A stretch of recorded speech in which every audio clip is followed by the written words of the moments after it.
안녕하세요 여러분, 코인 시장에 강한 전문가입니다. 오늘은 길고 긴 리플과 SEC의 소송 관련 내용을 오랜만에 한번 이야기를 꺼내보려고 하는데요. 지금 리플이 상승 추세에 접어들었다고 볼 수 있습니다. 그리고 거기에 대한 이유는 법적 승소 때문에 리플이 힘을 입고 있다라는 것에 대해서 조금 더 알아볼 필요가 있습니다. 이번에 아마 여러분들께서 많이 아실 것 같은 내용인데, 미국의 캘리포니아주에서 리플 증권성에 대한 판단에 대한 재판이 열렸었습니다. 그런데 필립스 해밀턴 판사가 소송을 재판으로 진행하도록 허용했지만, XRP의 증권 등록에 대한 이 4가지 주요 주장을 기각한 중대한 법적 승리를 발표를 했습니다. 그렇기 때문에 일단 첫 번째로 2023년도 7월 달에 토레스 판사가 리플의 부분 승소로 리플이 증권성을 가진다에 대한 SEC 주장에 대해서 부인을 하는 판결을 내렸었고, 지금 이것이 선례로 남아서 지금 확정적으로 판결이 남아져 있는 것이 바로 이 캘리포니아에 대한 판결이죠. 그래서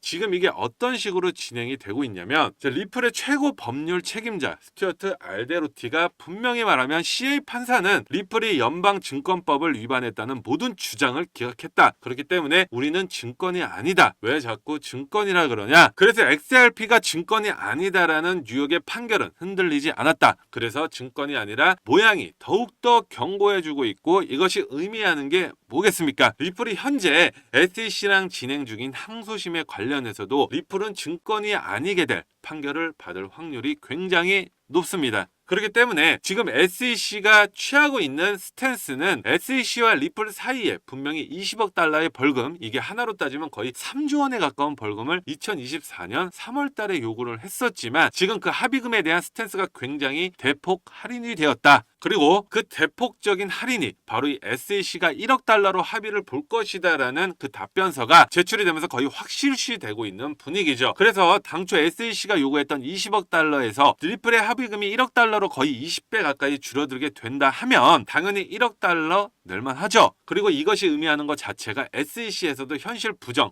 비슷한 걸 했겠지만, 이제는 대세를 받아들이겠다는 스탠스로 접어들지 않았나라고 생각해 볼 수가 있는 부분입니다. 그리고 추가적으로 어떤 것들이 있습니까? 이번에 SEC에서 이더리움 ETF를 승인하기 직전에 미국 SEC에서 이더리움에 대한 이더리움 개발 컨센시스에 대해서 웰스 노티스를 발부했었습니다. 이 웰스 노티스를 발부한다는 건 곧 기소에 들어가겠다는 말이에요. 우리가 기소에 들어갈 거니까 너희는 뭐 할 말 있으면 해라 라고 발부하는 게 바로 이 웰스 노티스인데, 그래서 이게 5월 말에 퍼졌던 거고, SEC가 말 그대로 이더리움 업계를 탈탈 털고 있었는데, 그렇기 때문에 이더리움 ETF 승인이 불가능할 거라고 대다수 사람들이 생각을 했었는데, 그래서 대대적인 조사에 들어갔었습니다. 웰스 노티스가 탈중앙화 플랫폼인 트레이드 스테이션 이더리움 생태계의 최대 탈중앙화 거래소 유니스왑, 그리고 이더리움 인프라 개발사 컨센시스, 그리고 심지어 이더리움의 증권 해당 여부 등을 판단하기 위해서 이더리움 재단까지 조사를 다 들어갔었어요. 그렇기 때문에 우리는 이더리움이 끝난 줄 알았습니다. 이더리움의 증권성이 확실하다면 사실 리플도 증권성이 확실하게 될 가능성이 굉장히 높습니다. 여기에 대해서 이더리움과 리플의 증권성이 어떻게 이어지냐면, 바로 SEC 전 기업금융국장의 힘먼 연설 때문에 그랬습니다. 이때까지 리플이 증권이 아니다라고 주장하는 이유 중에 하나가 바로 힘먼 때문이었는데, 힘먼이 어떻게 말했었나? 이때까지 이더리움은 증권이 아니다, 그런데 리플은 증권이다라고 말을 함으로써 실제로 이더리움 같은 경우에도 투자 보금인 ICO로 굉장히 많이 추진을 했었는데, 이더리움을 증권이 아니고 리플은 증권이다라는 게 되게 어불성설이었죠. 그런데 SEC에서 이더리움을 증권으로 본다면 당연히 리플도 증권으로 볼 수밖에 없기 때문에 SEC에서 대대적으로 이더리움 증권성에 대해 조사를 했다라는 말은 당연히 리플도 안전하지 않았다는 말이었어요. 그런데 어떤 일이 벌어졌습니까? 이더리움 증권성 여부에 대해서 조사를 하고 나서 SEC는 갑자기 이더리움 ETF를 승인해버리죠. 미국 SEC에서 이더리움 2.0에 대한 조사를 종료했다, 너네들은 증권이 아니다라고 뜬금없는 결론을 내버립니다. 이게 리플에서는 굉장히 호재라는 겁니다. 왜 그렇습니까? 리플도 분명히 증권성 여부에 대해서 조사를 받고 있고, 조사를 받는 거에 넘어서 이미 리플을 1차적으로 부분 승소를 했었는데도 불구하고 SEC에서 계속 공격이 들어오고 있는데, 그런데 SEC에서 리플은 증권이 아니다, 그런데 그런 SEC에서 이더리움은 증권이 아니다. 그러면 리플도 증권이 아니게 될 확률이 굉장히 높다라는 거죠. 그렇기 때문에 합의금을 20억 달러에서 1억 달러로 낮춘 거겠고, 그리고 우리가 여기에서 또 생각해 봐야 될 한 가지는 이더리움이 증권이 아니래. 그러면 어떤 일이 벌어졌어요. 미국 SEC에서 이더리움 현물 ETF를 상장을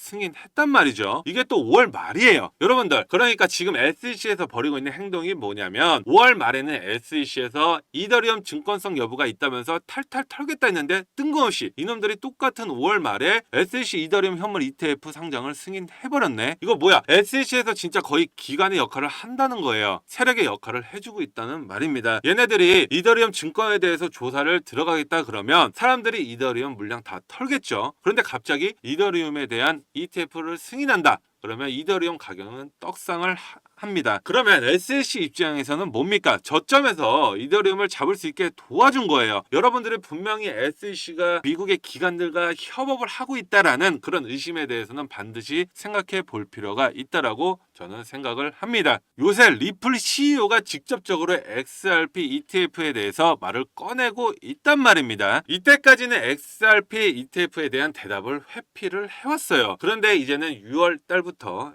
XRP ETF가 나올 것이다. 대선 이후에 암호화폐 규제 진전이 가시화가 될 것이다. 그리고 암호화폐 시장이 5조 달러를 향해 갈 건데 XRP ETF가 불가피하다. 우리는 XRP ETF를 출시할 것이다라는 소리죠. 자, 그리고 또다시 말을 한번 더 하죠. 리플 ETF가 2025년에 나올 것이다. 이 시기가 언제예요? SEC가 이더리움 현물 ETF를 상장을 승인하고 나와서 바로 직후에 XRP ETF가 나오고 있다는 소리입니다. 신기한 게 또 이 시기는 언제부터입니까? 이거 SEC가 합의금을 20억 달러에서 1억 달러로 요구하겠다는 말이 나오자마자 이런 계획들이 속속 나오고 있다는 거예요. 이더리움 증권성 여부에 조사를 하겠다. 5월 달에, 그리고 ETF 승인은 5월 말에 진행을 했습니다. 그리고 6월 초에는 이더리움 증권성 여부를 진행하지 않겠다. 이더리움 증권사는 증권이 아니다. 말을 6월 초에 했습니다. 자, 리플은 뭐예요? 5월 말까지는 야 벌금 20억 달러 내. 그런데 이 SEC에서는 아니야. 6월 달에는 야 벌금 1억 달러 내. 그리고 6월 초에 또 어떤 말이 나오죠? XRP ETF에 대한 말이 또 나오고 있습니다. 이더리움과 리플에 대한 행보가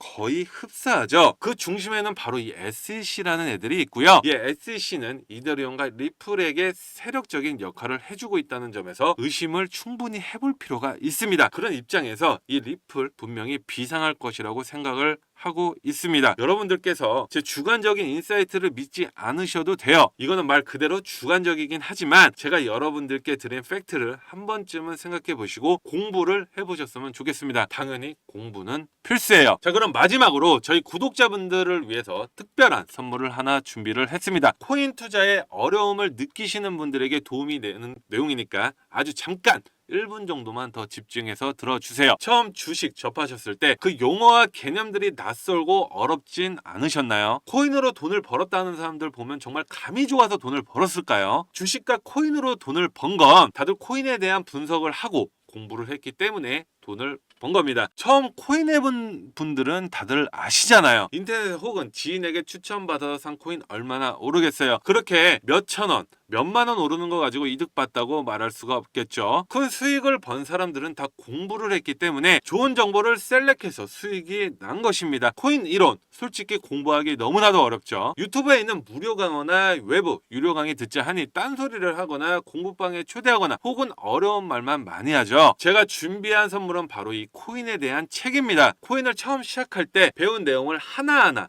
잘 정리된 책이에요. 현재 인터넷에서 판매되고 있는 책인데 제가 공부할 때 너무나도 도움이 많이 돼서 저를 믿고 따라보시는 분들께 선물을 드리려고 합니다. 저희 구독자분들의 투자에 조금이라도 도움이 되고 싶습니다. 지금 보이는 화면처럼 010-6815-2101 이쪽으로 제가 누구죠? 강한 전문가입니다. 강한이라고 딱 두 글자 문자 보내주시면 구독자인 것 확인되면 바로 책 배송해드리겠습니다. 제가 왜 사비까지 투자하면서 책을 보내주냐 하시는 분들에게 미리 답을 한번 드리자면 저도 다 구독자분들의 마음을 알기 때문에 그냥 보내드리는 겁니다. 홀더분들 오락가락 하는 차트 보면 싱숭생숭 하시잖아요. 다 저도 그랬습니다. 잠깐의 하락세에도 불안하고 힘들었던 저를 알기 때문에 한번 도와드리려고 하는 겁니다. 한 번쯤 읽어보시면 제가 왜 선물하려고 하시는 건지 아실 거예요. 의지만 있다면 암호화폐 투자 전문가의 전략과 노하우를 쉽게 배워볼 수가 있습니다. 공부해보고 싶은 분